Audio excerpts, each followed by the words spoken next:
¿Cuándo ingresaste a la Armada? Yo ingresé el 13 de octubre de 1968. Soy oriundo de Córdoba.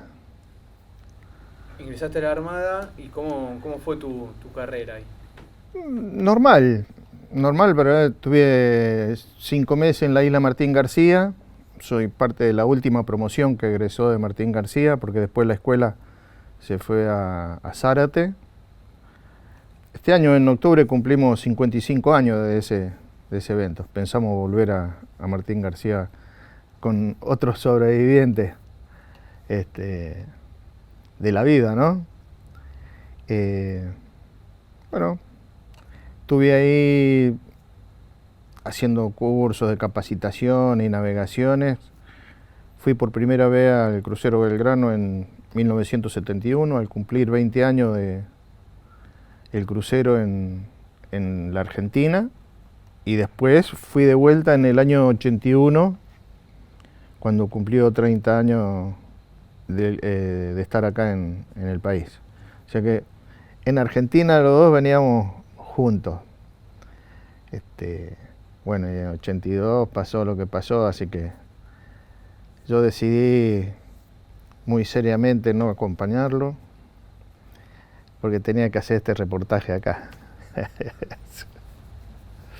Juan, 1981, cuando tu destino es el crucero, ¿cuál era la función que hacía ese año el buque y cuál era tu rol dentro del buque? Bueno, yo era de operaciones, es una especialidad dentro de las tantas que hay, que trabaja en la central de informaciones en combate. Es un equipo de trabajo que tiene comunicaciones, radares, la parte estratégico-táctica de los ejercicios, de lo que es la guerra, la parte del sonar también. Ahí se hace la elaboración con cálculo cinemático de la situación táctica del momento y se le informa al comandante en función de a dónde quiere ir o qué quiere hacer. Acá se elabora el trabajo y se le indican direcciones o con qué arma atacar. El rol es asesorar al comandante sobre la situación táctica existente para el mejor uso de las armas. Esa sería la definición. En ese equipo y en ese año yo ya era cabo principal, había pasado unos cuantos grados ya dentro de la fuerza, y estaba en ese momento el rol de combate mío era las comunicaciones. Y ese 1981 y verano del 82, antes de llegar a abril, ¿sí? Sí. ¿Hacían bastante ejercicios? ¿Cuál era No, nosotros estábamos, de hecho el crucero estaba en reparaciones, nada, absolutamente nada. El año anterior habíamos estado haciendo... La función de la estructura de las Fuerzas Armadas es velar las armas. Es el rol permanente que tienen las Fuerzas Armadas, velar las armas, para cuando llega un momento de conflicto con otro país, estas están en condiciones para ser usadas por el pueblo y por aquella, sobre todo por aquella población de soldados conscriptos que fueron y se instruyeron allí en el uso de las armas. Entonces, todo el pueblo toma las armas y ahí salen la fuerza con toda su potencia para defender a la nación. Ese es el rol que tienen la fuerza y es lo que uno va cumpliendo. O sea, uno está permanentemente en adiestramiento y en el cuidado de las armas para que estén siempre en condiciones. Llega abril de 1982, ¿cómo te enterás de la recuperación de las islas? Creo que como todos, o como el 90% de los argentinos, por la radio, una cosa increíble, por lo menos para mí había pasado como un día más, y el primero, por ejemplo, ¿no? la flota había salido a navegar, nosotros estábamos tranquilos en puerto, en reparaciones, y a mediodía, o sea, salió por los medios en la mañana temprano, cosa que muchas veces, por lo menos yo no le di ningún valor, me parecía que era una locura. Y a mediodía nos ordenaron desembarcar a todos los que estábamos en el barco y se hizo una formación y vino el comandante y nos dijo qué es lo que había pasado. Y automáticamente, ¿qué hago acá? Yo había sido voluntario en el 78 y me parecía que no podía ser que ahora que iba en serio no estuviera en el medio del conflicto. Así que se aceleraron los tiempos, se reparó rápidamente lo más grueso y salimos a navegar. Nosotros, fíjate vos, nosotros íbamos a zarpar un martes 13, estaba anunciado todo, el martes 13 de abril, y no sé por qué extrañas razones no zarpamos el 13, zarpamos el 16. Ahora, en esto de no te cases ni te embarques, sucedió igual, porque el día estaba fijado, ¿no? Martes 13, y nos tocó lo que nos tocó. Ahí zarpan de Bahía Blanca. Puerto Belgrano, ¿sí? Unos kilómetros más hacia el este de Bahía. ¿Cuál es el recorrido? Bueno, salimos de ahí, fuimos directamente hacia el sur, a la isla de los Estados. Ahí se hicieron unas pruebas de armas con munición real. La munición real es diferente de la munición de ejercicio. Primero porque explotan, ¿no? Las municiones. La de ejercicio es un fierro que se potencia con la pólvora con que de la carga que tiene. Las balas de guerra son un poco más complicadas y bueno, algunas no funcionaron y entramos a puerto de Ushuaia. Tuvimos unos días ahí para cambiar la munición y de ahí volvimos a zarpar el 24 de abril del 82. Fuimos de vuelta a la isla de los Estados, al norte de la isla de los Estados, hicimos combustible y el 1 de mayo nos ordenaron atacar a la flota inglesa, junto con la Fuerza Aérea.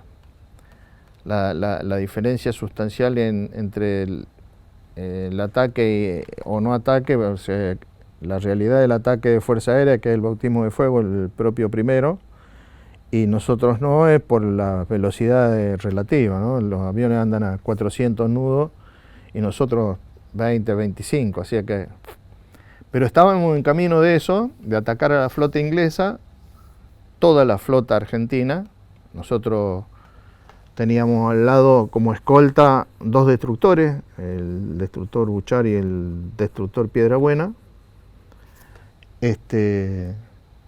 Teníamos ese grupo de barcos, tenía un apoyo logístico que era un petrolero, así que hicimos combustible con el petrolero, llenamos todo de combustible y salimos para allá. También pasó lo mismo en los barcos que estaban con el portaaviones en el norte. Y estábamos en eso hasta el día 2 a las 5 de la mañana, que nos ordenan volver a la situación táctica anterior, o volver a donde estábamos haciendo patrulla. Y estábamos en eso a las 4 de la tarde cuando nos torpedearon. Y ahí, bueno, ahí se acaba la parte linda de la historia, ¿no? Porque hasta ahí teníamos todo el potencial intacto. El hundimiento fue fue algo que nadie esperaba realmente. Todo el mundo sabía que habían submarinos y demás, pero en realidad yo siento que el hundimiento fue lo que desencadena la guerra, propiamente dicha, porque hasta ahí no había, se habían habido algunos escarceos así de combate, pero nada muy serio. Pero a partir de ahí se escala el conflicto y termina como terminó el 14 de junio, ¿no? Juan, ese 2 de mayo a las 16 horas, ¿cómo lo viviste vos? ¿Cómo fue? Bueno, tengo un montón de cosas que puedo... muy intenso porque es una situación concreta de vida o muerte, ¿no? Fíjate que el barco es un pueblo chico flotando. Ahí habíamos 1093. Con un ruido permanente de las máquinas, es una cosa que se mueve constantemente. Y de golpe y porrazo se apagan todas las luces, se apagan todos los ruidos y el barco se escora.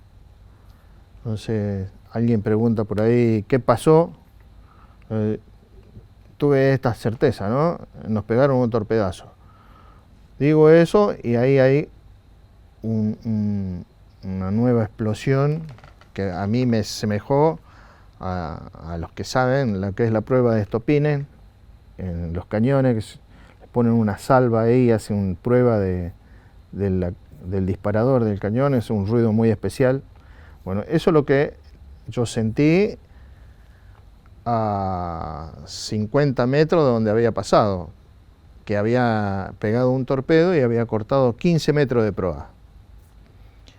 El golpe anterior fue que se apagaron todas las luces y el segundo impacto, que es el torpedo que nos pega en la proa, ese se lleva 15 metros de proa. Bueno, de ahí comienza una carrera para sobrevivir. Sin saber mucho qué nos deparaba el destino a partir de ahí. Fíjate que el barco es la casa de uno, vivimos el 70% de la vida de un marino está arriba del barco.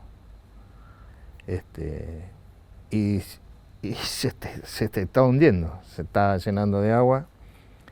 Así que salí, me puse el salvavidas que estaba tanteando. Yo sabía, vos siempre estás en situación, las cosas son muy mecánicas adentro, ¿no?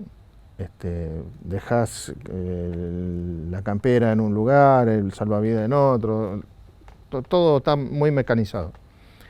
Entonces agarré mi campera, me la puse, me puse el salvavidas, había preparado un bolsito con algunas cosas por si llegaba a pasar esto, ¿no es cierto? Tenía un capote naval que le dicen, envuelto en bolsa de plástico, calzoncillos, camisetas esas de frisa, algunas camisas, un bidón de agua, todo yo tenía en ese tiempo una pistola 45 con 3 cargadores, también la tenía ahí por si acaso. Bueno, ese bolso lo perdí, pues, pasaron cosas. Salgo de ahí del SIC con el bolso, nos vamos adelante a donde era el puesto de abandono. Todo eso son prácticas de años haciendo lo mismo. Práctica de abandono, práctica de combate, práctica de antiincendio. Todo se practica, todo. Cuestión que cuando se da una orden, en este caso abandono, tenías que ir vos al lado de la balsa que te tocaba, se te había asignado para tirarla al agua, y es la que te vas a salvar. Bueno, yo soy uno de los primeros en llegar ahí a la proa, y empieza a aparecer gente que estaba desnuda y mojada con combustible. Entonces me volvía en el SIC, nosotros teníamos unos capotes muy gruesos que usan los vigías. Entonces fui a buscarlo al SIC. Cuando vuelvo así me encuentro con uno de los soldados de mi división y 2 cabos que lo estaban sosteniendo, y le pregunté qué le pasaba, ¿no? Bueno, dijo que lo había agarrado la llamarada de la explosión del torpedo de popa. Y tenía un color así como con miel. Si tú pusieras miel así en la cara, bueno, ese era un color raro. Encima de negro, el bajo, el color que tenía era medio blancuco, con agua amarillento así. Le dije que se quede ahí, que yo iba a entregar los capotes, que iba a volver al SIC. En el SIC teníamos nosotros un botiquín de primero auxilio, entonces yo iba a volver a buscar eso. Bueno, me dijeron que sí, entregué los capotes, volví, ahí me prestaron una linterna, un suboficial, volví al SIC, y cuando estaba adentro, tratando de sacarlo al botiquín, se hace un movimiento del barco y se me cae la linterna y me quedé a oscura, totalmente a oscura. Y me agarró un julepe que me prendí del botiquín y lo arranqué, bueno, con mucha ansiedad, ¿no? Y más o menos sabemos de memoria dónde estamos. Me dirigí así hasta que pude ver un resquicio de luz y ahí ya se me pasó un poco la urgencia. Salgo, ya con toda la luz. Pensé en sacar en la cubierta inferior donde estaba yo, había un lugar donde se guardaba el pabellón de guerra del crucero, que es de una tela muy gruesa, entonces pensaba tenerla en la balsa para abrigarnos. Voy a sacarlo de eso, doy un paso así para bajar la escalera, en el segundo paso hace algo igual que me había pasado adentro del SIC y sale una bocanada de humo, entonces agarré y dije, no es para mí, no, preferí no arriesgarme. Fui afuera, cuando llego donde estaban los cabos y el soldado quemado, me dicen que ya no le hacía, había un enfermero con ellos, que no le hacía falta más el botiquín, y me fui a mi lugar de abandono. Cuando llego ahí, no había nadie, ya se habían abandonado. No te imaginas la bronca que tenía contra mí, ¿no? ¿Qué tengo que andar haciendo yo de samaritano si me voy a quedar acá en el barco? Bueno, son cosas contradictorias, pero ¿qué pasa? Y bueno, entré a mirar así en la distancia de las balsas, que estaban con gente arriba, hasta que identifiqué una que estaba el suboficial encargado de la balsa, al que yo le había dejado el bolso. Entonces, 2 razones para ir ahí.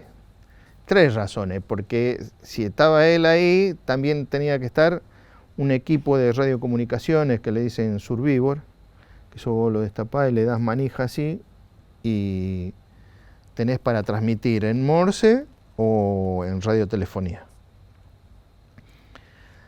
Siempre, cada vez que había ejercicio se practicaba con esa radio y yo siempre pensé que tenía que estar ahí en esa balsa porque se podían morir todos, pero yo iba a seguir dándole manija a la maquinita esa para que me encontraran. Porque si vos emitís, el que escucha puede direccionarse y encontrar el lugar donde es la emisión. Bueno, no es tan así. Ahí en la cubierta del barco dura, vos te apoyás y le das manija, está re fácil. Pero en la balsa que sube 10, 15 metros así y después baja así con el oleaje, había... Y la antena que medía como 10 metros de alto, que había que agarrarla, parecía una caña de pescar, ¿viste? De la playa, bueno. Todo en el agua. Y en la balsa, termino de contar esta parte, me llama un oficial, un guardiamarina del otro lado del barco, que tenía unos cabitos que son de las balsas. Me dice, venga, téngame esto, pues él se iba a tirar a las balsas. Entonces me suelto y a 2 pasos cruzo los casi 20 metros que tiene de ancho el barco y agarro la soguita y justo viene subiendo otra balsa, y uno de los pibes que iba ahí afuera me dice, cabo, dice, no se va a tirar. Tiré los cabitos y me tiré yo encima de esa balsa. Después pasé a otra balsa, en una tercera que me cruzo, me piden el botiquín porque tenían un herido. Y justo nos encontramos con la balsa en la que yo quería ir, donde estaba este suboficial. Entonces yo me agarro de esa balsa y cuando voleo la gamba así para subirme, se abren las balsas, estábamos en la cresta de una ola, se abren las 2 balsas así y lo único que me quedó seco son las manos, porque me hundí todo. Bueno, como buen mugriento que soy, pegué un envión así, como los gatos, ¿viste? Y quedé adentro entré justo en lo que después, todas las balsas tienen techo, y tienen 2 entradas. Pero había tanta gente en esa balsa sobre el techo que no se veía, pero donde quedé yo cuando subí es justo en la entrada de una de esos accesos que tiene la balsa. Después, cuando nos organizamos, 1 hora después, empezamos a meternos adentro y terminamos en la balsa 32. Éramos muchos, así que nos sacamos los salvavidas, nos sacamos los zapatos también, y ahí estuvimos haciendo el aguante 28 horas. Y acá estamos. 32 eran en la balsa. ¿Y cuántos entraban en una balsa? 20. La balsa tiene capacidad para 20, pero eso es lo normal. Lo que sí se pudo ver ahí, que a nosotros esos 32 nos facilitó la supervivencia, y en las que habían 5 o 6 personas murieron todos por hipotermia. Algunos heridos. Bueno, los muertos del crucero son 323 total, pero 23 murieron después de haber abandonado, unos porque estaban heridos y otros por hipotermia.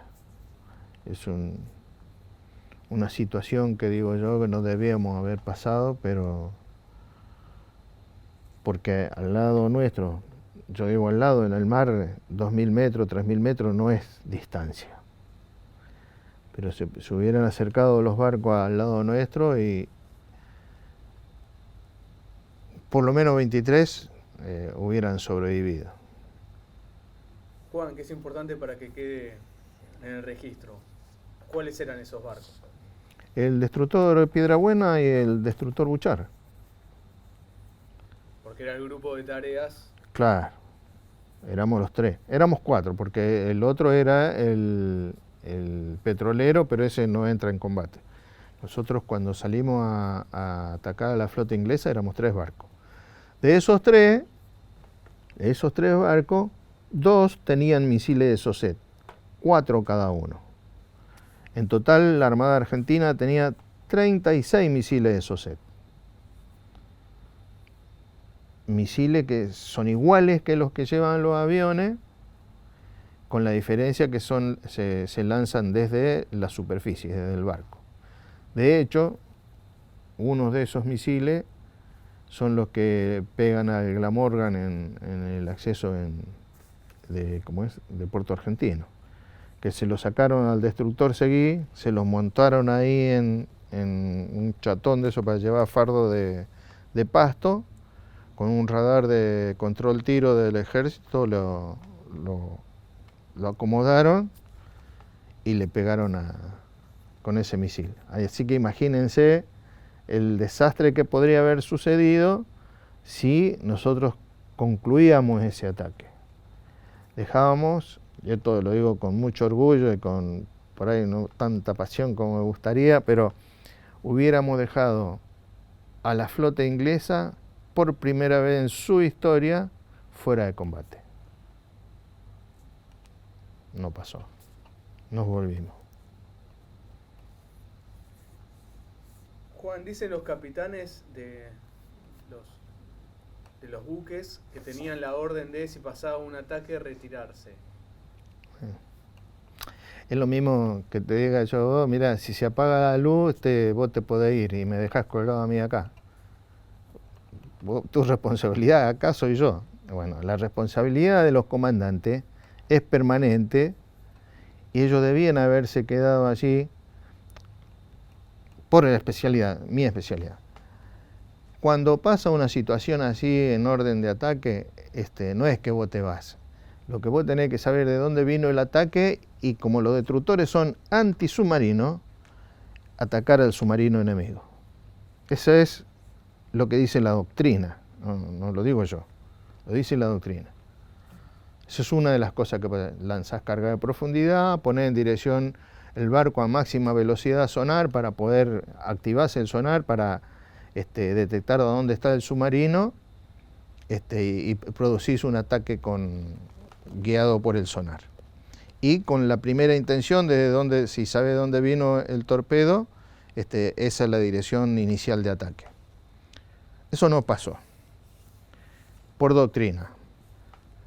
Por doctrina también podría haber parado máquinas, izar la bandera de buque de rescate, informarlo por el canal internacional de comunicaciones que iban a rescatar los náufragos del crucero y quedaban librados en función de la Convención de Ginebra, que quedaban librados, se convierten automáticamente en buques de rescate, en barcos que son inundibles porque por la salvaguarda de la vida humana. Bueno, tampoco hicieron eso.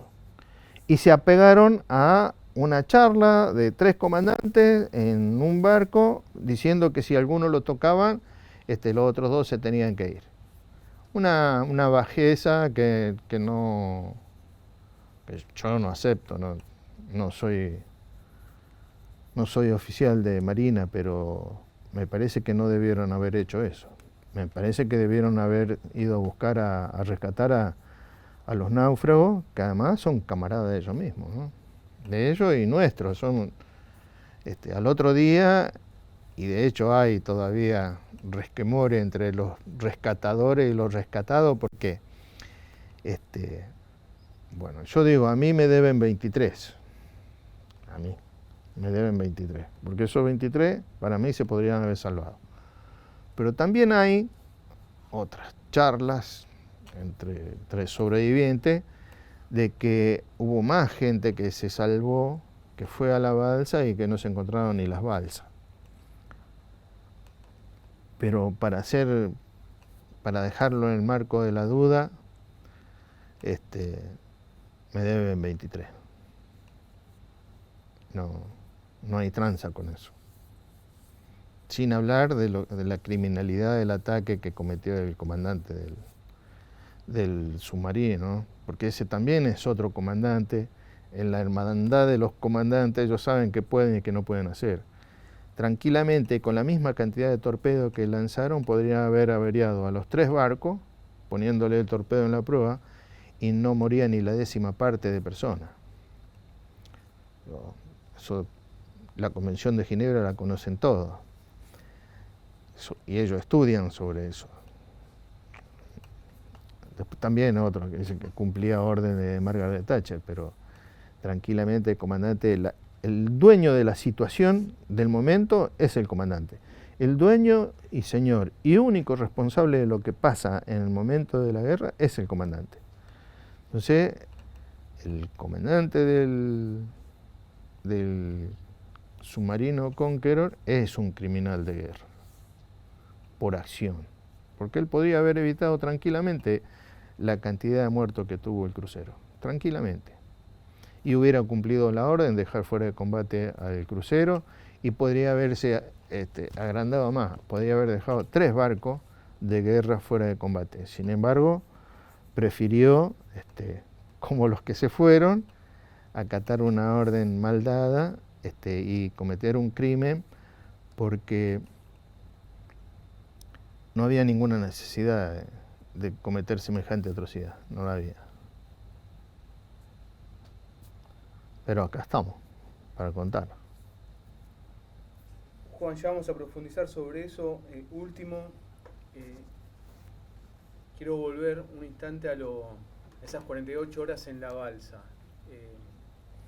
Todos los que estamos acá y los que te puedan llegar a escuchar en algún momento, nadie sabe lo que se puede vivir en ese momento. ¿Cómo fue sobrevivir esas 48 horas? Bueno, yo no estuve 48 horas, yo estuve 28 nada más.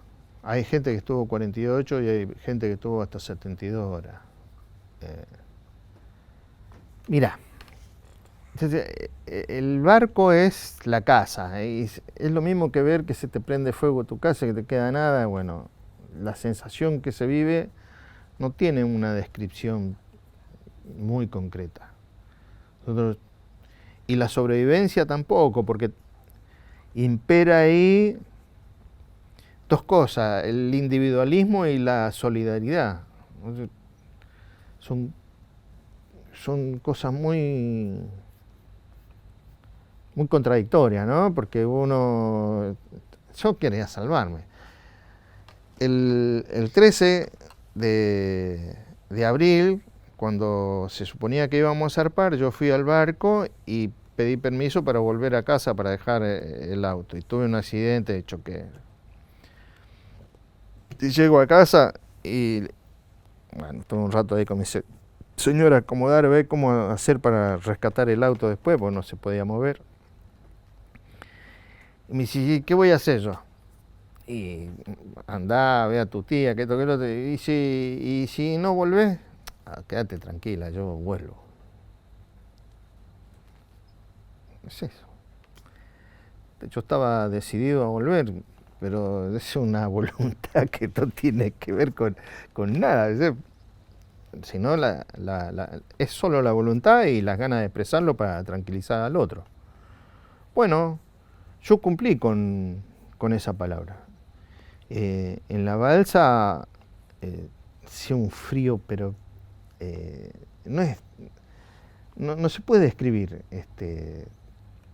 Se te helan la mano, los brazos, quedás todo apenas si respirás. Todo lo demás lo tenés congelado. Estuve los talones y los cachetes de la cola como 8 meses sin sentirlo. Parecía que tuviera un cuero ahí entre la parte externa y la parte interna del congelamiento. Y pensar que en cualquier momento viene una ola de más o viene otra balsa y se te golpea a vos y terminan hundiéndose o dándose vuelta las dos balsas, estás flotando en la ignorancia más aguda, porque no sabes qué te puede llegar a pasar. Y además sentís que no estás, te falta movilidad, te falta dónde ir, te falta todo. A nosotros nos faltaba lugar, que no lo sabíamos en ese momento, no lo podíamos comprender, pero ese lugar que nos faltaba era lo que estaba dando calor o más expectativa de vida. Pero estamos todo el tiempo rezando. No gastamos el Padre Nuestro ahí, no se gasta nunca más, porque rezamos todo el tiempo. Por ahí alguno quería contar algún cuento, no salía, llegaba ni a la mitad, ¿no? Estaba en un estado de como tiritando permanentemente, no sé, sin mayor comprensión de qué puede llegar a pasar, ¿no? Y sin querer aceptar que te estás muriendo, ¿no? No podía ser, pero estás ahí, estás en un signo de pregunta permanente.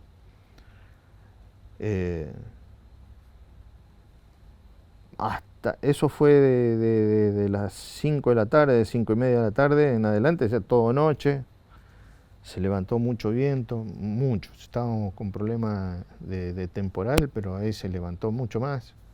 Nosotros navegamos casi 150 kilómetros en dirección a Georgias, en una balsa así, que tiene supuestamente unos frenos para que no se mueva mucho, para que pueda ser encontrada. Nosotros navegamos muchísimo, arrastrados por el viento y por el mar, y que nosotros tenemos que dar gracias a Dios y a los cojones del comandante de los aviones, del Neptune, que decidió volar un poco más, una pierna más, porque si no, no nos encuentran nunca. Nosotros nos comunicamos, armamos el otro día de la mañana, armamos la radio, empezamos a comunicarnos. Primero salió alguien que dijo que no sabían que nos habían atacado. Igual el hombre que estaba a cargo de la radio llamando, Mayday, Mayday, aquí, balsa del crucero Belgrano. Ahí va el alma de todo, ¿viste? Para que nos escuchen. Y hasta que se comunica con un avión, con el Neptune.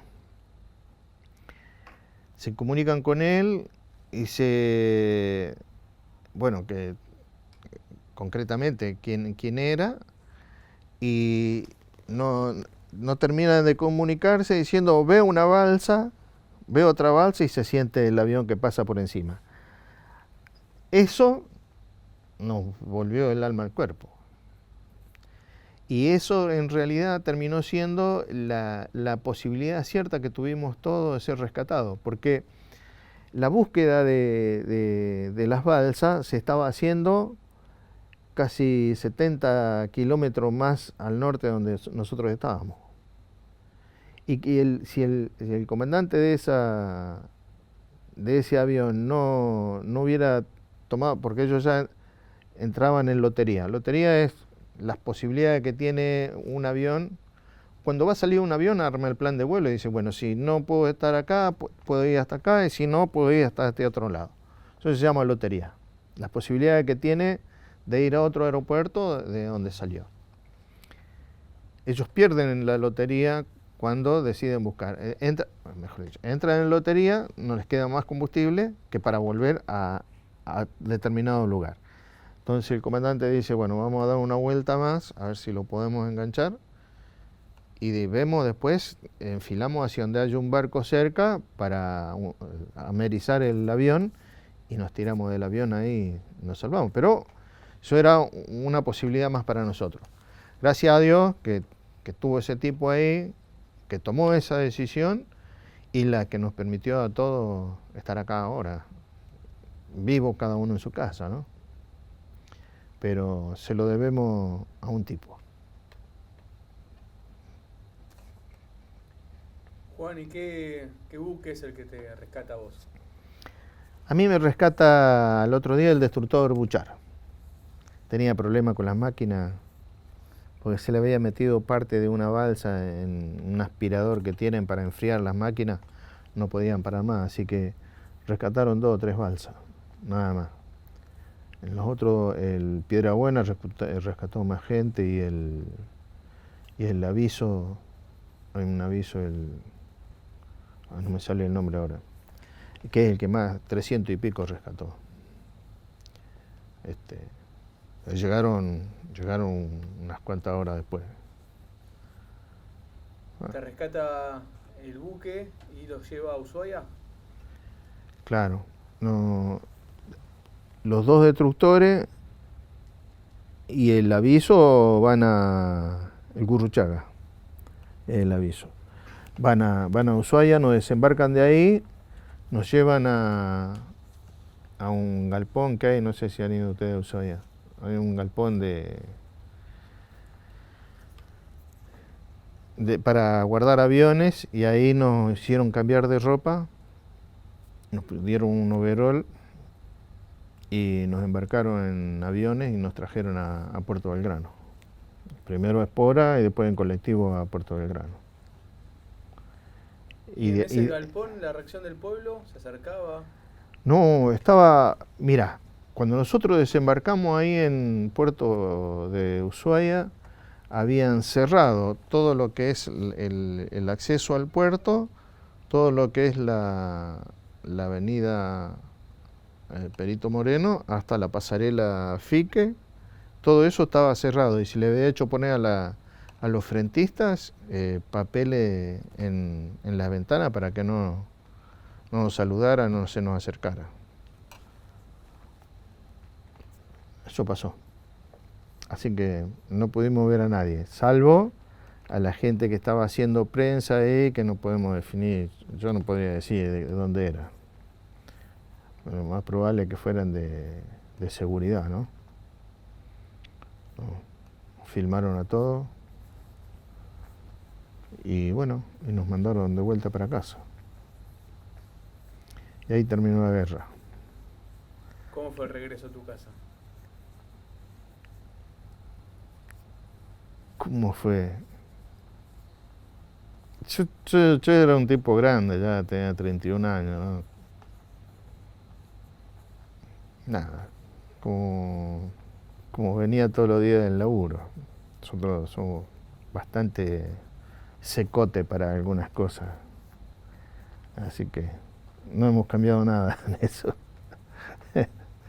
Pero bueno, bien, reencontrarse con la mujer de uno, con los hijos. Nunca tuve conciencia plena de que me podía morir, no era algo aceptable para mí. Era por eso que tampoco me da. No sé cómo explicarlo. De verdad, no escucho hablar mucho del tema, pero para mí fue algo demasiado normal dentro de todo. Con los miedos normales, pienso yo. Me gusta más hablar de otras cosas. Juan, mencionaste en un momento que el hundimiento fue el inicio de la guerra. Desarrollanos esa idea. Bueno, a partir de ahí escala el conflicto y ya es imposible retrotraerlo.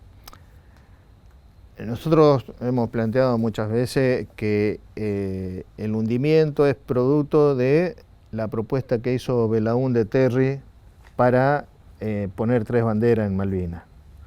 Entonces, muy bien pensado, evidentemente nos conocen los ingleses, le hundimos este barco y no se van a poder volver atrás, por una cuestión de machismo. Creo que fue un error. Galtieri debió haber aceptado la propuesta de Belaúnde Terry más allá de lo que decida del hundimiento y más allá de lo que estaba pasando, porque eso le hubiera dado la oportunidad hoy a Argentina de tener por lo menos, no la entrega que tenemos hoy, sino 3 banderas dentro de la isla, en la cual una es la nuestra. No pasó así, pero es empecinarse en seguir el conflicto, más allá de una acción concreta. Nosotros, creo yo, ¿no? Pero es una apreciación muy personal. Cuando nosotros íbamos a atacar a la flota inglesa con estos 36 misiles y nos dicen que nos vamos a volver porque no pueden despegar 6 aviones del portaaviones, para mí eso es una excusa vana, no tiene valor. Estratégicamente, porque digo, ¿cómo te volvés de un ataque posible, de empeñar a tu flota contra la flota del enemigo, con la garantía que te dan esos misiles, esos 36 misiles, que son efectivos 100%? Esa retracción ahí en ese momento me hace decir que, bueno, habilitamos la posibilidad de escalar el conflicto y además nos la garantizó Inglaterra devolviéndonos en acción concreta la que no hicimos nosotros. Ustedes no quieren pegar, yo le voy a pegar, pero esto tiene que seguir. ¿Para qué? Para que pase lo que pasó. Hoy tenemos un bastión de la OTAN en el medio del Atlántico, sin ningún control, y con la pérdida sustancial de superficie por parte de la Argentina. Nosotros, de 11.000 kilómetros cuadrados, que era el conflicto que teníamos con Inglaterra, hoy tenemos 5,5 millones en manos de los ingleses. Es incomprensible, pero creo, para darle la derecha a los ingleses, que lo pensaron bien, jugaron bien la ficha y nos dejaron mal parados. Encima, vos fijate que las Naciones Unidas sacan una resolución en noviembre del 82 que dice que el status quo de Malvinas no se había modificado, con lo cual se mantenía el enclave colonial sobre Malvinas nada más. Después, 7 años después, viene un presidente y entrega la Georgia, la Sandwich y todos los espacios marítimos. Esas son las consecuencias y a dónde apuntaban en principio venirse con toda la flota a atacar. No les fue muy bien, creo yo, porque le hundimos unos cuantos barcos. Podríamos haberle hundido toda la flota, dejar fuera de combate toda la flota, pero no lo hicimos. Y ese no hacerlo habilitó también a que los tipos cumplieran con sus principios, lo que tenían pensado, establecer una base más que importante en medio del Atlántico. Por esto que estás contando, de que había una propuesta de paz de Perú y los ingleses ante esa propuesta de paz responden con un acto extremo de violencia. ¿Esto lo convierte en un crimen de guerra? Eso lo convierte en un crimen de guerra porque no es una acción de guerra, es una acción política para continuar en una situación de guerra o para promover una acción concreta de guerra, porque hasta ahí había sido nada lo que había pasado. No había nada que dijera, que habilitara esa terrible acción posterior. Nada. Sí, la voluntad política, ¿no es cierto?, de querer quedarse con todo. Eso sí. Y es un crimen de guerra, además, por esto que decía, por la cantidad de muertes. Mirá, me voy a repetir, pero es un crimen, fundamentalmente, porque es una acción política, no una acción bélica, la toma de decisión. La acción bélica a cargo de ese comandante, incumpliendo lo que plantea la Convención de Ginebra y atacar para destruir al enemigo, eso no está habilitado. Eso lo convierte en un crimen de guerra. Sobre todo teniendo en cuenta la salvaguarda de la vida humana que plantea Naciones Unidas. Fíjate que la creación de los misiles es para que un barco pueda ser averiado, sacado fuera de combate, con la menor cantidad de vidas posible, se perdieran la menor cantidad de vidas posible. Por eso se crean los misiles. Porque en lugar de meter un torpedo con 300 kilos de explosivo, te ponen uno con 50 kilos y hace lo que hace un misil. Bueno, el hundimiento en sí mismo, por lo que implica el bombardeo con semejante arma como es un torpedo, lo hace criminal también. Dios lo tenga en su conciencia a estos hombres, pero yo no se lo voy a perdonar nunca. El hundimiento del crucero es un domingo. En la madrugada de ese domingo, la Armada, los altos mandos de la Royal Navy, de la flota británica, se empiezan a reunir en Londres para tratar de convencer a Margaret Thatcher de que ordene el hundimiento del crucero. Viene la orden desde Londres al submarino. ¿Has investigado, has leído sobre lo que fue toda esa trama, esas horas de esa madrugada para dar la orden que terminó siendo política? Mirá, cualquiera puede dar órdenes, pero también está en la responsabilidad del comandante cumplirla. De eso no se salva. Luego, el hombre, sin incumplir la orden, sin incumplirla, podría haber atacado a los 3 barcos. Con la misma cantidad de torpedos que gastó, tiró 3 torpedos, podía haber pegado en la proa a cada uno de los barcos y lo dejaba fuera de combate, porque con un bombazo en la proa, bueno, vos fíjate que el nuestro se llevó 15 metros de proa, pero deben haber ido ahí 2 o 3 personas, porque no hay gente en las proas de los barcos. Pero no pueden seguir navegando, porque les entra agua, porque a la navegación, bueno, quedan fuera de combate. 3. Y salvaste un montón de vidas. De última, este tipo es un ser humano. Y todo el mundo, y por lo menos en la fuerza, el ser humano es algo a preservar.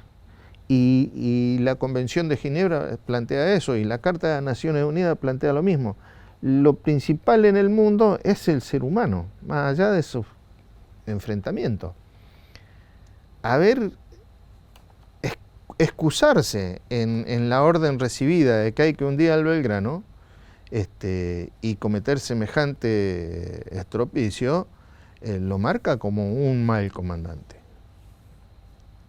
¿Ah? Es una apreciación personal. Pero también lo convierte en un criminal porque las reglas de la guerra plantean que eso no debe ser más. ¿No? La creación de estos submarinos nuevos con ojivas nucleares. Estamos pendientes de una debacle nuclear mundial hoy. Los que llevan todas esas ojivas son los comandantes, pero tienen 25 controladores para que, porque se le piante el giro al tipo, pueda cometer un estropicio de eso. Hay un montón de gente que no hay un solo comandante que pueda disparar un misil de eso sin una compañía, sin una serie de consideraciones para que eso se ejecute. Y a le dieron vía libre para que nos mate a nosotros. Yo creo que hay ahí, bueno, la voluntad política y la decisión política de hacerlo. Y eso es lo que lo convierte en crimen también. No podemos estar a expensas nosotros, el ser humano, de la voluntad política de otro para ser desaparecido. No me parece a mí, no me parece humano. Más allá que soy un hombre de armas, que tengo disponibilidad de usarlas, pero el principio básico de eso del arma es no usarla, no tener que llegar a ese extremo. Y llegado al extremo, tratar de minimizar las consecuencias, no en lo material, sino en lo humano. Está planteada así, por lo menos desde el 45 en adelante. ¿Cómo salvarlo a los tipos? No sé, yo no creo que deberían cocinarse en el infierno, ¿no? Por haber hecho lo que hicieron. Él y su mandante, ¿no? Que ya debe estar sufriendo el calor. ¿Y Margaret Thatcher? De ella estaba hablando. Debe estar cocinándose en el infierno, sin ninguna duda.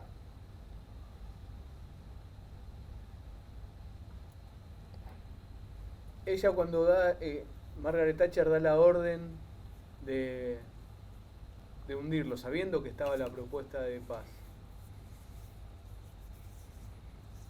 Eso fue, y además con la violencia que se produce el ataque, como vos resaltaste en más de una oportunidad. Eso fue justamente para que haya guerra o guerra. Sí, con un objetivo muy morboso y muy personal, ¿no es cierto? Su subsistencia en el poder. Igual se murió. Un poco más de poder, solamente por hacer ejercicio de poder. Yo puedo hacer lo que se me antoja, en cualquier parte del mundo. No la salvó de que se muriera, no la va a salvar nunca del rencor de toda esa madre que perdieron a sus hijos. No se va a salvar. No puedo decir más de eso, no tiene ninguna razón. Encima ya está muerta. Nos cansamos de putearla cuando estaba viva, pero no tiene ninguna razón de ser. Yo creo que nosotros tendríamos que tener un cambio de rumbo, centrar la guerra del 82 como lo que fue una reivindicación territorial para que no se cumpliera un principio que le llaman estopel, que les daría, si nosotros no hubiésemos tomado Malvinas, hoy no tendríamos Malvinas. Si nosotros no hubiéramos recuperado el poder sobre el ejercicio de soberanía sobre las Malvinas en ese momento y dejábamos que Inglaterra lo sacara a Davidoff como si fuera la policía de prefectura en Georgia, hoy no estaríamos discutiendo nada. Las Malvinas, hoy Inglaterra sería un estado ribereño. Eso es concretamente lo que pasó. Después se lo cargaron todo a Galtieri y la borrachera y demás, pero en cumplimiento del orden vigente de ese momento, la soberanía argentina era indiscutible fuera del enclave colonial Malvinas. Esto estaba pasando en Georgia, donde la jurisdicción marítima y territorial era argentina. Si se permitía que Inglaterra hiciera lo que quería, que era sacarlo de ahí de Georgia, eso se convertía automáticamente en otras Malvinas. Le dábamos el poder sobre esos territorios a Inglaterra. Eso se evitó en el 82, porque todos esos territorios, esas aguas, eran parte de la jurisdicción argentina que hizo el entonces canciller Costa Méndez en el año 66, extender de las 3 millas de mar territorial a las 200 millas, a través de una ley. Entonces rodeó toda la isla Malvinas con agua jurisdiccional argentina. Por eso no hubo ningún escándalo cuando se cañonea a la misión Shackleton en mar jurisdiccional argentino, al sur de Malvinas. El destructor Torney cañoneó a la misión Shackleton. Que el barco a donde iba Shackleton se esconde o se resguarda en Malvinas. Eso pasó en febrero del 76. No sé si saben eso, pero la presidenta en ese momento pidió al Congreso para quitarle el placeta al embajador inglés. Y la Comisión de Relaciones Exteriores de los dos congresos, de diputados y senadores, tomaron un día se iban a reunir para quitarle el placeta al embajador inglés. Un día emblemático en la Argentina, el 24 de marzo. Yo lo digo medio en serio y medio en broma, Argentina prefirió echar a un presidente argentino antes que echar a un embajador inglés. Pero la fecha era esa. Por hacer ejercicio de soberanía en nuestros mares territoriales. Complicado, ¿no? ¿Cómo lo aclaramos? Juan, ¿cómo se vio dentro de la Armada lo que pasó ahí en la Shackleton en ese febrero del 76? Nosotros, concretamente como marinos, ni nos enteramos después. Y lo revalorizamos como un hecho histórico muchísimo después, años después. Porque la estructura de la fuerza no hay posibilidad de echarla. ni de conversaciones así entre uno, no existe eso. Nosotros somos parte de una estructura, muy duro lo que voy a decir, pero nosotros somos un pedazo más de material del barco. No tenemos ni voz ni voto. Ejecutamos órdenes, damos órdenes, pero nada más. La estructura no permite ida y vuelta. Uno aprende cosas y ejecuta cosas, pero intercambio de ahí no hay nada. Y es una de las broncas que tengo yo, de que no se diga toda la verdad de lo que pasó con el hundimiento y demás, porque no es para satisfacción de uno, sino para que mañana se repite un evento similar y nos encontramos que vamos a repetir los mismos errores que cometimos en el pasado. Por eso yo les planteo que nos abandonaron, el cuidado en sí mismo del material. Habían barcos que las balsas no funcionaba ninguna. Aprendimos mucho, pero ese aprendizaje no se ha trasladado hacia adelante, ¿no? Por lo menos es lo que sentimos nosotros. Juan, los acuerdos conocidos como acuerdos de Madrid de 1989, los que impulsó Cavallo como ministro de Relaciones Exteriores, Menem como presidente, ¿bloquean de alguna manera la investigación de los crímenes que cometieron los ingleses en Malvinas? No solamente lo bloquean. Mira, voy a ir un poquito más atrás.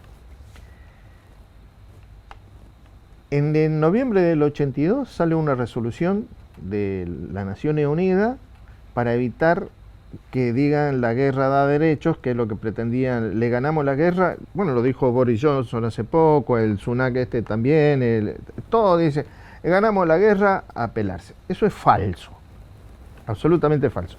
Es falso porque la Convención de Ginebra dice que la guerra no da derechos y la resolución 37.9 de Naciones Unidas dice que no hubo modificación en el status quo de Malvinas por el conflicto del 82.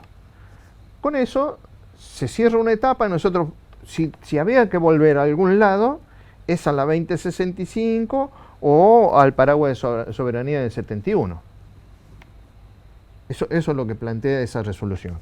Sin embargo, acá, muy alegremente, se pasan 5 o 6 años, 5 años y medio de Alfonsín, ahí en negociaciones y demás, y aparece una figura nueva, de los acuerdos de Madrid, que imponen a la Argentina, o sea, nosotros lo consideramos traición a la patria. Directamente, lo que dice el artículo 29 de la Constitución Nacional, para nosotros es traición a la patria. ¿Por qué? Porque si vos tenías un enclave colonial concentrado en Malvinas con sus 3 millas o 6 millas de agua alrededor, ¿por qué extender el conflicto a las Georgias o el paraguas de soberanía, extenderlo sobre Georgia, sobre Sandwich? Creas una figura nueva de espacio marítimo circundante.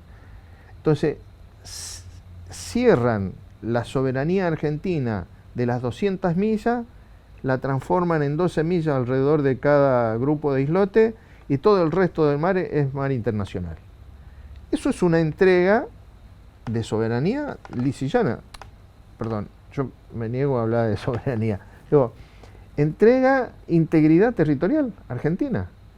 Si vos tenés un terreno de 20 hectáreas, ¿por qué entregarla? Porque hay un tipo parado en la puerta del campo. ¿Por qué entregarla a 20? Está ahí, nada más. ¿Por qué ampliar ese conflicto? O ampliar la zona de conflicto o ampliar la entrega. Con la implicancia que ello tiene, porque es mucho más fácil comprender o ampliar la proyección antártica desde Georgia que desde Malvinas, ¿no? Aparte. Pero bueno, eso lo hace Menem con los acuerdos de Madrid. Hace una entrega de espacios de los espacios marítimos correspondientes y generan esta figura de los espacios marítimos circundantes que, siendo en el mismo ritmo, tener los acuerdos, que es una entrega, automáticamente, esto fue en el 17 de octubre del 89, el 24 de abril del 90 se provincializa la provincia de Tierra del Fuego, el último territorio nacional, se lo hace provincia. ¿Y de qué habla esa provincia? ¿Qué comprende la provincia? La isla Grande de Tierra del Fuego, la isla Malvinas, la isla Georgia, la isla Sandwich y la Antártida. Y los espacios marítimos y aéreos correspondientes. Eso era el último territorio nacional argentino. Se lo convierte en provincia. ¿Para qué? Para negar los acuerdos de Madrid. Con eso se niega. Esta provincia grande, completa con los espacios marítimos correspondientes, es nuestra. Automáticamente Menem observa eso porque dice que uno de los argumentos, por ahí hay terceros países que no le pueda caer bien. El acuerdo que acaba de firmar se caía con esa ley. Bueno, sigue adelante, generan una ley nueva que establece 12 millas de mar territorial, no 200. O sea que achica, cumple con lo que decía el Acuerdo de Madrid, de los espacios marítimos circundantes, saca una ley en la Argentina que achica los mares territoriales de 200 millas a 12 millas. El Acuerdo de Madrid es una traición a la patria. Así lo entendemos nosotros. ¿Por qué? Porque ello implicó entregar a Inglaterra nuestra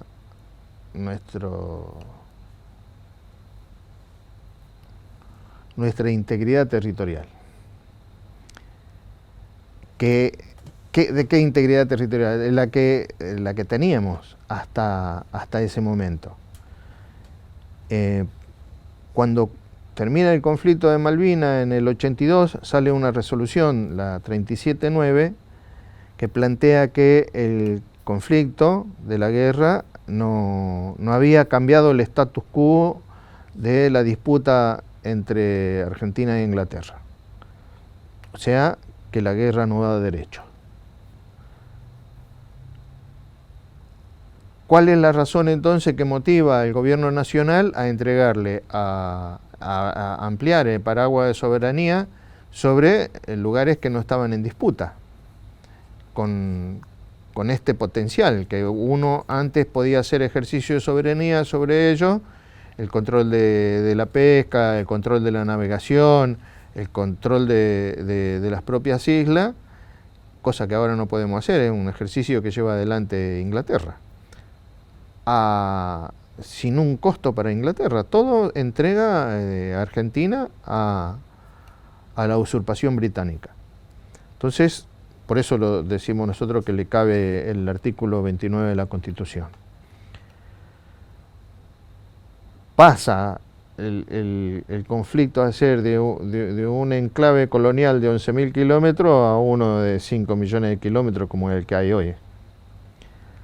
Y eso no le sirve a Argentina, no nos sirve a los argentinos y genera, ¿no es cierto?, un nuevo estatus que pareciera inamovible. Sin embargo, hubo acciones. El Acuerdo de Madrid lo lleva adelante el Poder Ejecutivo Nacional. Inmediatamente a eso apareció una ley nacional que era nacionalizar el último territorio nacional. Eso es lo concreto. ¿Cuál es el último territorio nacional que tenía Argentina? La Isla Grande de Tierra del Fuego, las Malvinas, la Georgia, la Sandwich, la Antártida y todos los espacios marítimos correspondientes, todo el mar que cubre ese lugar. Esa ley tiene como límites concretos de territorio nacional, establece de este a oeste el meridiano 25, desde el polo hasta el paralelo 49, de ahí va hacia la izquierda hasta el meridiano 65, baja por el meridiano 65 hasta la mitad del estrecho de Magallanes, de ahí llega hasta Lito 1, que es Espíritu Santo, el Cabo Espíritu Santo, baja por lo que es el límite de la isla de Tierra del Fuego con Chile, hasta el canal de Beagle, por ahí sigue, de acuerdo a lo que dice el laudo papal, hasta el meridiano del Cabo de Horno, de ahí continúa por ese meridiano de Cabo de Horno hasta el paralelo 60, continúa hacia la izquierda hasta el meridiano 75 y de ahí hasta el polo nuevamente. Ese triángulo extraordinario que marca cuál es la realidad de nuestra Argentina bicontinental, que pone a la Tierra del Fuego como la provincia más grande del país y que le hace que tenga el centro de la nación argentina sea Tierra del Fuego, eso Menem lo veta, lo observa, porque decía que habían terceros países que podían no estar de acuerdo con esa ley nacional. Luego sacan una ley para aprobar los espacios marítimos circundantes que habían establecido en los acuerdos en los acuerdos de Madrid, estableciendo un espacio marítimo territorial de 12 millas. Luego de eso viene la Convención Constituyente en la Argentina, el año 94. ¿Y qué hace? Vuelve a denunciar los acuerdos de Madrid. Nadie lo toma en cuenta eso, pero esa es una nueva denuncia. Primero fue la ley de provincialización y luego la Convención Constituyente del año 94. Se reforma la Constitución y se establece la disposición transitoria primera que habla de la imprescriptibilidad de nuestro derecho soberano sobre todos los archipiélagos sureños y los espacios marítimos correspondientes. Lo establece con claridad meridiana. Los acuerdos traicioneros a la patria hablan de espacio marítimo circundante y la disposición transitoria primera de la Constitución habla de los espacios marítimos correspondientes, que son los que marcan los límites del último territorio nacional o de la provincia. Bueno, en esa contradicción vivimos. Y luego tuvimos, para si algo le faltaba a esta torta, le agregamos la frutilla que fueron Forador y Duncan, que había que terminar con todos los obstáculos posibles para que se pudieran desarrollar el capital inglés en Malvinas. Eso en cortas palabras. Eso es lo que nos pasa. ¿Se puede ir contra eso? Por supuesto. En lugar de hacer esta fantochada que ha sido dejar sin efecto Forador y Duncan, lo que habría que hacer es denunciar Forador y Duncan como Poder Ejecutivo, denunciar los acuerdos de Madrid como Poder Ejecutivo o mandarlos al Congreso y que el Congreso los trate y lo deseche de acuerdo a lo que dice el artículo 75, inciso 22 de la Constitución. Para eso no nos hace falta ni un fusil más, ni un avión, ni un barco, nada. Solamente la denuncia. Y después una acción política de convencernos de lo que ya estamos convencidos todos los argentinos, que se reflejó en esa canción hace poco con el motivo del Mundial, los muchachos, los pibes de Malvinas. Esa es la esencia del pueblo.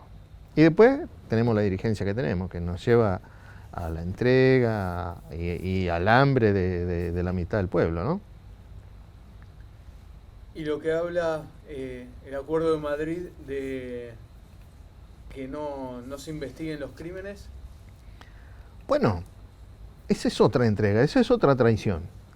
Digo, ¿por qué no investigar los crímenes? Si un crimen no le hace bien a nadie, denigra a los que combatimos, pues los pone a todos en calidad igual. Somos todos criminales de guerra. No, eso no es cierto, no puede ser. ¿Por qué no investigar? Y aquel que no hizo las cosas que debe hacer, que sea sancionado. ¿Por qué no? Bueno, ¿por qué no? Porque la palabra del mundo, la verdadera, la real, la que vale, la que pesa, la que tiene valor, es la palabra del inglés. Y ellos sí hicieron cosas mal. Y las siguen haciendo ahora. Fíjense. ¿Cómo puede ser que Inglaterra acuse a Rusia de violar la integridad de Ucrania y no mira lo que nos está haciendo a nosotros? Y que hace 58 años nos tiene arrodillados ahí atrás de la 2065, en una disputa de soberanía ilegal, ilegítima, porque nosotros somos dueños de esas tierras por utis possidetis, porque antes fueron españolas, desde el 28 de julio de 1520. Sin embargo, ellos dicen, no, nosotros nos descubrimos primero y estas tierras son nuestras, y se la bancan y están ahí.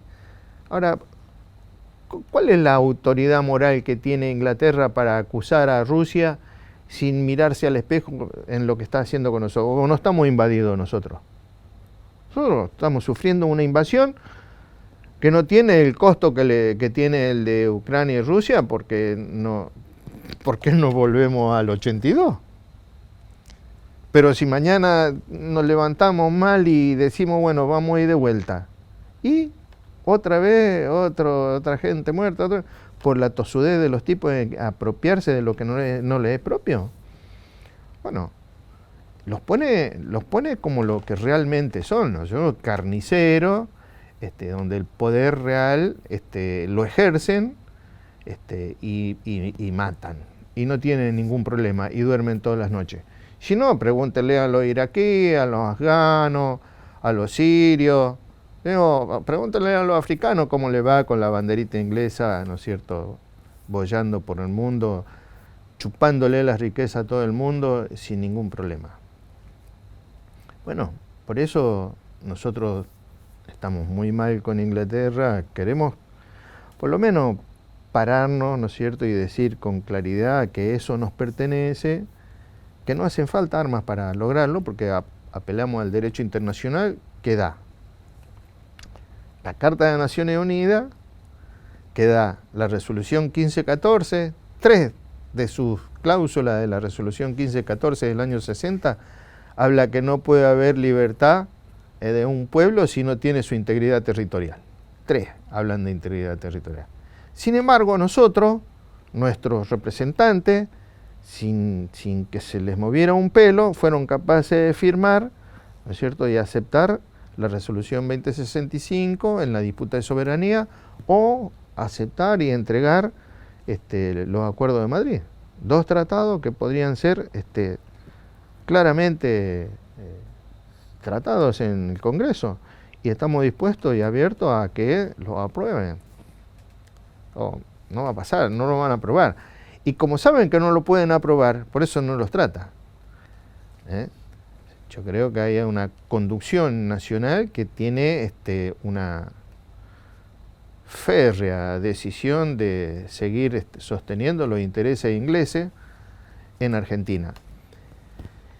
Y con esto que hicieron del otro día de Foradori y Duncan, está en el mismo sentido. Si ustedes miran todo lo que dice el canciller, ellos dejan sin efecto Foradori, pero ponen a tratar un montón de temas que tienen que ver con lo mismo que dice Foradori. Pero ya no va a ser el Macri Gato, va a ser alguien más inteligente y más capaz que escribe lo mismo y no quiere hacer creer a todos los argentinos que lo mejor que nos puede pasar es seguir siendo sometido por Inglaterra y seguir siendo siervos de Inglaterra. Bueno, el que quiera escuchar que escuche, pero la verdad que es lo que tenemos para decir. Juan, el capitán Bonzo en un momento dijo que lo del hundimiento del crucero fue un crimen y después cambió. ¿Tu opinión? Sí, es un hombre muerto, ¿no?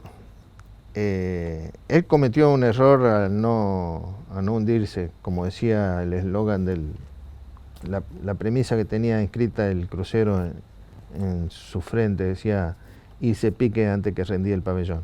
Yo creo que eso lo sufrió hasta que se murió.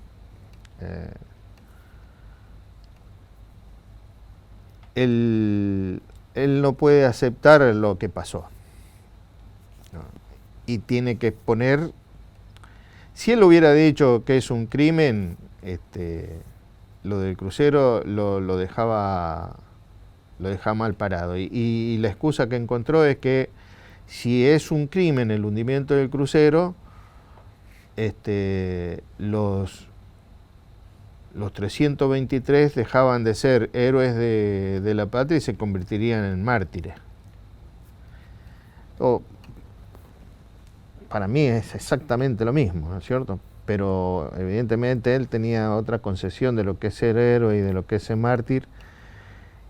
Y además lo ponía en una situación compleja respecto de por qué se fueron los otros dos barcos. Sostener lo dicho por los otros comandantes de que hubo una orden, solos, sin Bonzo presente, era una situación. Pero con Bonzo avalando eso, hay otra situación. No sé cómo llamarla, si connivencia o qué, pero acá no ha habido un juicio de valor todavía que pueda, para que no quede el juicio mío nada más, que pueda descifrar por qué extraña razón dos comandantes que se van de la escena de acción no fueron juzgados, y sí fueron ascendidos. Y estamos hablando de una acción de guerra, por una orden que nadie vio. O sea, una situación compleja. Yo he tenido algún escarceo con esto, debate. Yo pedí que hagamos un sumario y que podamos dilucidar por qué se fueron. Y por eso insisto en que me deben 23. No, por lo menos hasta hoy he tenido algunas largas charlas con muchos compañeros que porque son tripulantes del Bucharo, del Piedrabuena. Dice que yo los trato de cobardes. Jamás lo haría, porque ninguno del segundo comandante para abajo, ninguno tiene la capacidad para dar órdenes en contra de lo que dice el comandante. Y son interpretaciones personales, pero la palabra está dicha. ¿Cómo se va a resolver de acá al futuro? No pasa nada. Pero acá hubo una acción que no se condice con la dignidad del comandante ni con la acción de guerra. Pasó otra cosa, que yo ya tenía para el 82, tenía 14 años de marina, de practicar guerra antisubmarina, guerra antiaérea, guerra antisuperficie. Nunca vi que alguien pudiera dar una orden así y que los otros se fueran, dejando al herido en combate abandonado ahí. No, nunca lo escuché. Ahora lo tengo en evidencia y acá de manera demostrable. Esto pasó. Nadie puede decir que no pasó tampoco. Es incomprensible que teniendo a 2.000 o 3.000 metros un barco de distancia de donde vos estás, ¿entendés?, que se demore 24 horas en acercarte hasta el lugar donde vos estás flotando. Es raro. Es raro. Algo pasó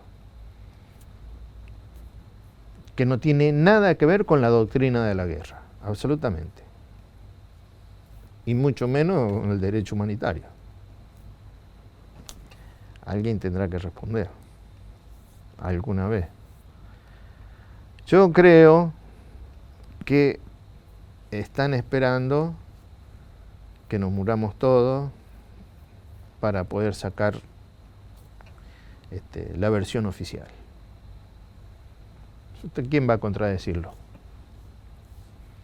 Por ahí estas charlas sirven, pero uno, porque ya estoy viejo, estoy pensando más en el arpa que en la guitarra, pero creo que hay que decir las cosas para poner, por lo menos en punto de referencia, de que acá pasaron cosas que no debieron haber pasado, que nos denigran como militares, que nos denigran como soldados, y que nos ponen en una situación de incomprensión ante el mundo, ¿no es cierto?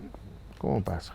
Lo mismo que los acuerdos, digo, ¿por qué Argentina tiene que estar en esta situación de postración donde decimos que somos soberanos, que podemos hacer lo que queremos?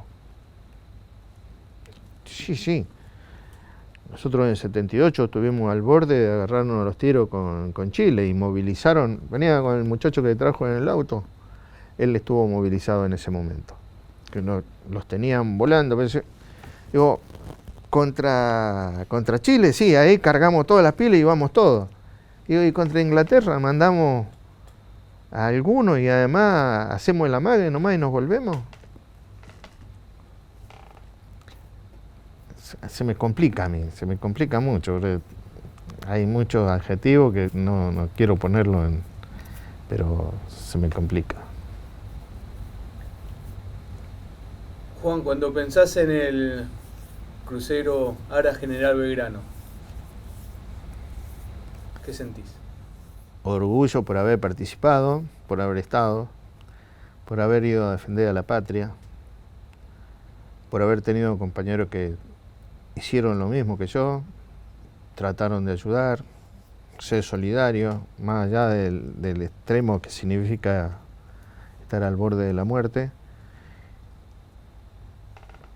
Y además, por tener un valor de referencia, ¿no es cierto?, en el cual hay de los 649 que dice la ley, y nosotros decimos que son 632 héroes, ser voceros hoy de esa gente, de esos que fueron capaces de entregar todo por lo que creían, por la patria, por su descendencia, que han hecho orgullosa a muchas madres, a muchos hijos, y ser parte de eso te hace sentir un poco más argentino, ¿no? Lástima tener que decir algunas cosas que por ahí son dolorosas y molestas, pero que en honor a la verdad hay que decirlas para que la verdad alguna vez aparezca y nos haga libre, ¿no? La desnuda verdad que nadie quiere ver. Siempre es más lindo ver una linda mentira que una verdad desnuda. Hay un relato por ahí, no lo tengo bien claro, pero creo que es eso. La verdad, desde mi punto de vista. ¿Yo quién soy? Nadie. Pero yo digo lo que a mí me parece en función de algunas lecturas, algunas discusiones que nos hacen sumar conocimiento y poder decir, expresar orgullo pleno por lo que pasó, por haberlo podido sobrevivir con dignidad y seguir un rumbo en la misma dirección. Aunque muchas veces duele, aunque muchas veces te tiran del saco para que no te metan en más lío, pero la mujer, los hijos, dicen, bueno, para un cacho, ¿no? Los amigos, tratar de bajar un poco los decibeles, pero vuelvo. Estoy cursando el 72. ¿Qué más puedo esperar de la vida yo? Estoy orgullosamente casado, orgulloso de mis hijos, enamorado de mis nietos, esperando que puedan visualizar lo que hicimos alguna vez, cuando ya no estemos. Mi abuelo era tal cosa. Tomá mate.